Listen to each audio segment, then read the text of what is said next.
बड़ी खबर का रुख करेंगे। केंद्रीय कैबिनेट की बैठक में बड़ा फैसला, ये बड़ी खबर आ रही है। केंद्रीय कैबिनेट की बैठक में बड़ा फैसला हुआ है। देश भर में साल 2026 में होगी जनगणना, ये बड़ी खबर आ रही है। 2 चरणों में ये जनगणना होगी। अश्वनी वैष्णव की तरफ से ये जानकारी साझा की गई है।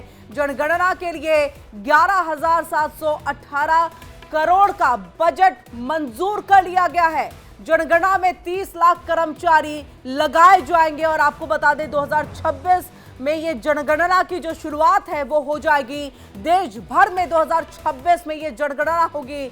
2 चरणों में ये जनगणना होगी और ये किस आधार पर बांटा जाएगा ये भी कुछ देर के बाद जो है वो क्लियर हो जाएगा, तस्वीर पूरी साफ होगी। ऐसे में अश्वनी वैष्णव की तरफ से ये पूरी जानकारी साझा की गई है। इस गणना के लिए यानी कि जो जनगणना होगी उसके लिए तकरीबन 11,718 करोड़ का बजट मंजूर किया गया है और साथ ही 30 लाख कर्मचारी इसमें लगाए जाएंगे ताकि जनगणना को सुचारू तौर पर जो है वो किया जा सके और एक सही जो संख्या है, जो जानकारी है, जो तस्वीर है वो निकल करके जो है देश के सामने में आए। और ऐसे में आपको बता दें लगातार कई दिनों से विपक्ष की तरफ से इस जनगणना की जो मांग है वो की जा रही थी। उसके बाद आपको बताया कि 2025 में ही इसका जिक्र जो है वो कर दिया गया था, कह दिया गया था कि जनगणना होगी और 2026 में ये जनगणना होगी। किस तरह से उसकी प्लानिंग होगी ये पूरी तरह से अभी तैयारी इसकी की जा रही है। और आपको याद होगा जब पहलगाम में वो हमला हुआ था उस वक्त में अनिल वैष्णव आए थे। ऐसा लग रहा था वॉर को लेकर के, पाकिस्तान को लेकर के कोई बात कही जाएगी, लेकिन अश्वनी वैष्णव ने जनगणना को लेकर के उस वक्त में जानकारी साझा की थी और कहा कि इस बात को मंजूर किया जाता है और आगे जनगणना 2026 में होगी। और इसको लेकर के अब देखिए एक बार फिर से अश्वनी वैष्णव सामने आते हैं और पूरी जानकारी देते हुए कि देश भर में साल 2026 में ये जनगणना होगी और ऐसे में जनगणना के लिए तकरीबन 11,718 करोड़ रुपए जो है वो खर्च किए जाएंगे। ये बजट जो है वो मंजूर कर लिया गया है।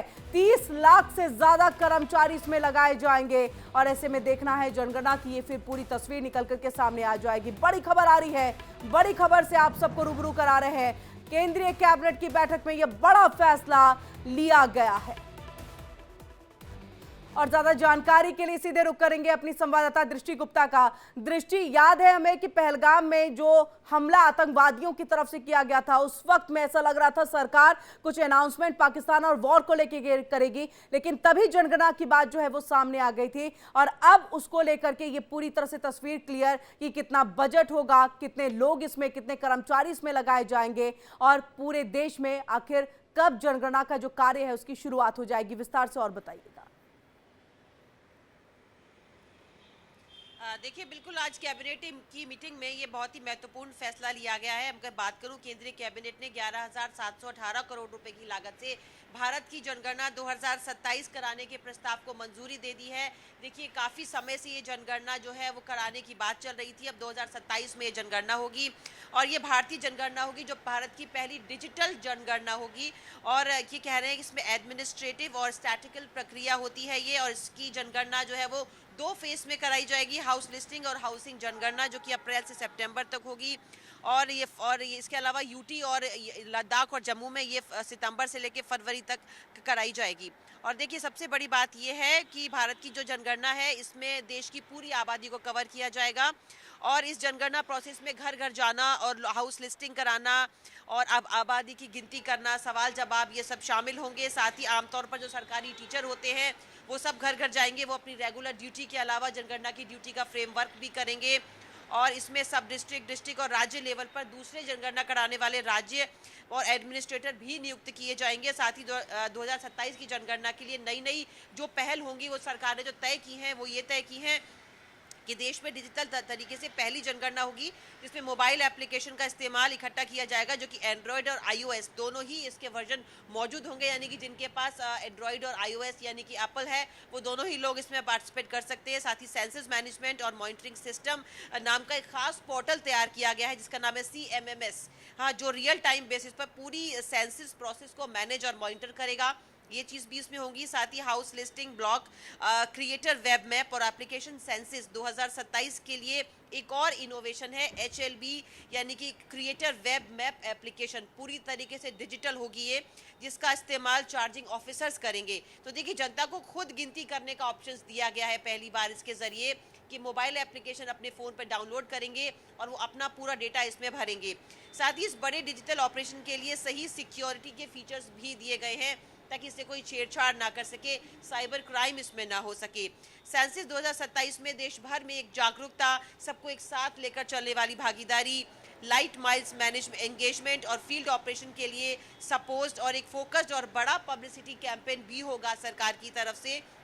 इसमें सही, असली और समय पर जानकारी शेयर करने पर एक बड़ा ही जोर दिया जाएगा, जिससे मिलकर के असरदार तरीके से आउटरीच की एक पक्की कोशिश की जाएगी सरकार की तरफ से। देखिए, cabinet committee on political affairs ने 30 अप्रैल 2025 को अपनी मीटिंग में आने वाली जनगणना के बारे में जानकारी दी थी और 27 में जातिगत जनगणना कराई जाएगी। जी, तो 27 में ये जातिगत जनगणना कराई जाएगी, उससे पहले 26 में भी ये जनगणना। ऐसे में जो दो भागों में इसको बांटा गया है, क्या राज्यों के हिसाब से बांटा गया है, किस तरह से इसको बांटा गया है, ये भी अगर बता पाए आप, क्योंकि अभी शुरुआती दौर है, संभवतः जानकारियां भी कम आई होगी, लेकिन अगर आपको कुछ मालूम हो ये बताइएगा हमारे दर्शकों के लिए।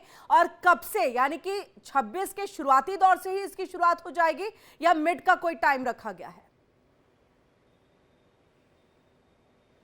समय की अभी तक कोई सीमा नहीं निर्धारित की गई है, लेकिन यह है कि 2 फेज में कराई जाएगी। हाउस लिस्टिंग और हाउसिंग जनगणना अप्रैल से सितंबर 2026 और जनगणना और जनसंख्या जनगणना जो कि PE है वो फरवरी 2027 से लद्दाख और जम्मू कश्मीर से बर्फ से ढके नॉन सिंक्रोनाइज इलाकों में, हिमाचल प्रदेश और उत्तर प्रदेश राज्यों के लिए सितंबर 2026 में की जाएगी। लगभग 30 लाख फील्ड कर्मचारी राष्ट्रीय महत्व की इस बड़ी प्रक्रिया को पूरा करेंगे। तो इस तरीके से जो यूनियन टेरिटरीज हैं, लद्दाख और इसके अलावा जम्मू कश्मीर है, वो 2027 के शुरुआत में होगी और सितंबर 26 से अप्रैल से लेकर सितंबर 26 तक हाउस लिस्टिंग जनगणना कराई जाएगी। तो 2 चरणों में कराई जाएगी, 2 फेज में रहेगी। पहले में हाउस लिस्टिंग होगी, फिर दूसरे में हाउसिंग जनगणना होगी। तो राज्यों के हिसाब से भी और समय के हिसाब से भी ये दोनों जनगणनाएं कराई जाएंगी। जी, ऐसे में ये जो 2027 का भी ये साल जो है इसमें इंक्लूड किया गया है, ऐसे में माने कि 2027 के एंड या फिर 2028 के शुरुआत तक में ये जो जनगणना है, जातिगत जनगणना, ये सब कुछ यहाँ पर समाप्त। और विपक्षी दल इसको लेकर के कुछ जानकारी दे रहे हैं, कोई प्रतिक्रिया उनकी तरफ से आ रही है? दृष्टि देखिए, बिल्कुल 2027 के अंत तक मुझे लगता है ये जनगणना पूरी कर ली जाएगी, क्योंकि फिलहाल समय यही निर्धारित किया गया है।